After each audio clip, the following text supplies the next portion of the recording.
With Ashe, you always start off with Doran's Blade and your two potions. First back, ideally, depending on what you're going for, there's two starting items. You either go for Essence Reaver, which is more damage and lets you get some mana back, or you go for Bork, Blade of the Ruin King. That's you need more lifesteal, damage and attack speed, but it's mostly just for sustain, so it depends on your matchup.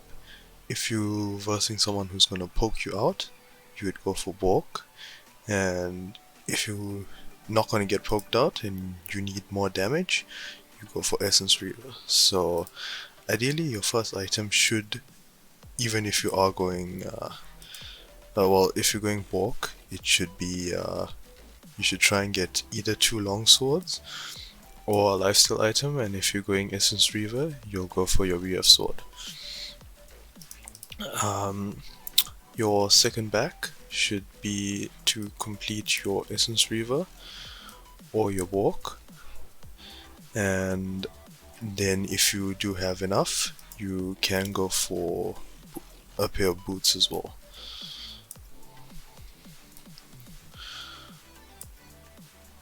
Ideally, your second item in either build would be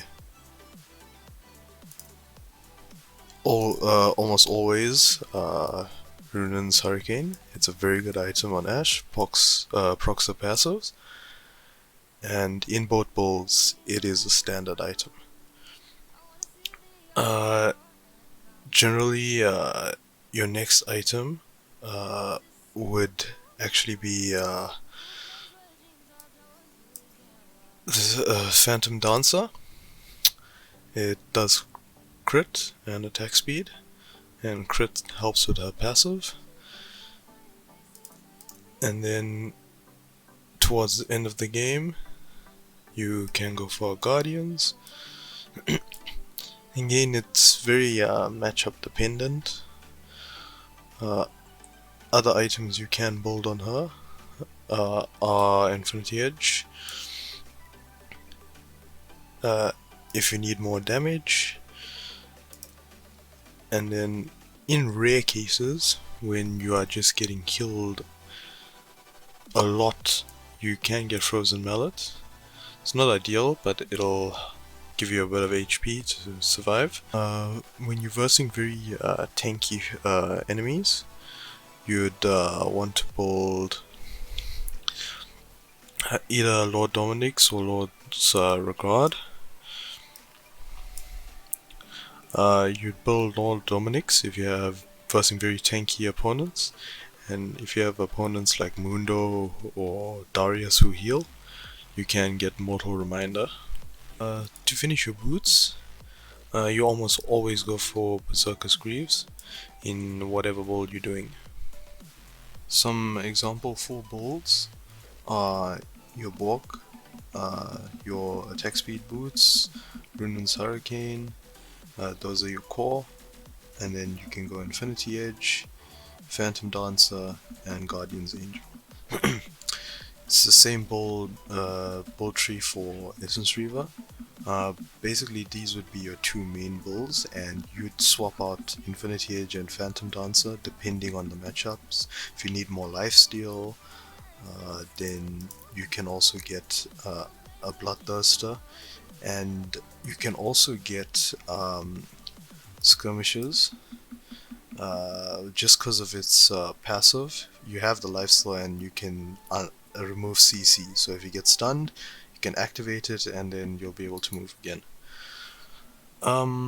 So you can switch out items like that.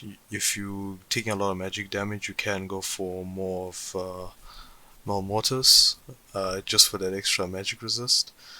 Another option is if you're versing very tanky opponents, this is your on-hit build, so it's Essence Reaver, your core, and then you go Blade as well. So you have lifesteal and damage, and you go Gunsus, which basically lets your auto attacks do more damage as it stacks, and that's for the tanks.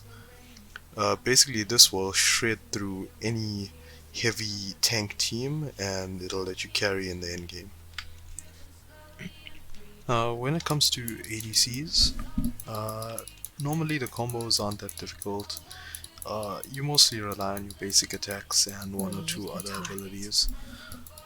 With Ashe, it's generally the same. It's for you to activate your Q and your passive to slow them and deal additional damage.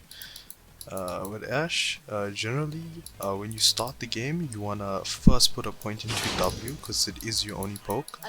Then you max 1 point in Q, then E, and then R obviously when you get it. Ideally, you'd want to leave W at 1 point and then max your Q, then max your W, your R, and last your E because it doesn't have much use apart from division.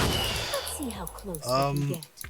What you would do with Ashe is usually you always poke the W. It actually does a really good amount of damage. And then you want to auto someone, get your frost shot on, either kill a minion or hit them 4 times and then chase them down with your Q. The combo is rather simple compared to other champs. You really just need to slow them down or R them for the stun and then activate your Q. As the game goes, you get more damage, you'll be able to kill people a lot faster, and ideally everything is about her passive, so you slow them down, chase them down, and activate your Q.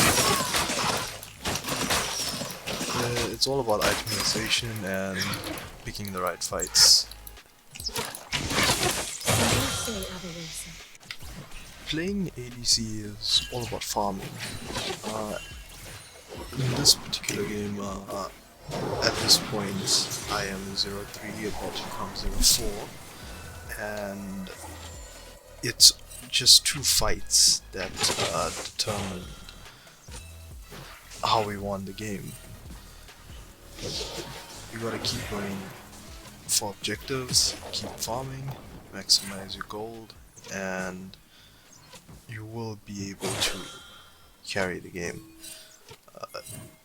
If you look at this point, there wasn't much that I could do, seeing as the entire enemy team decided to gank at once from, well, every side.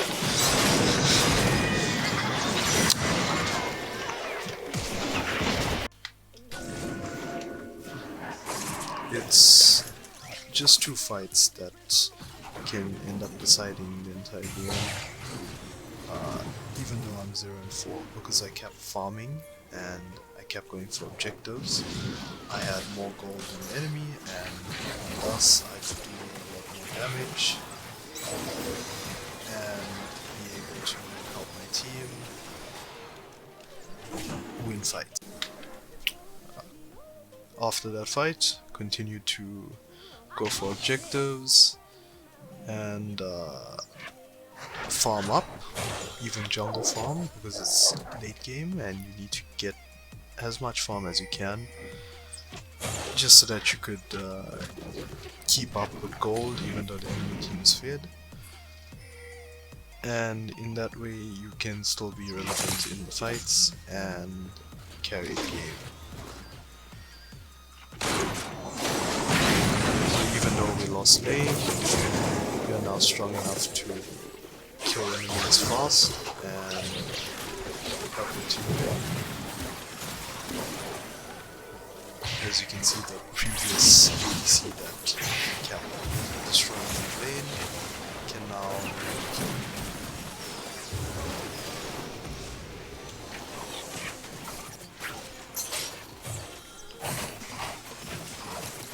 But sadly, no fit.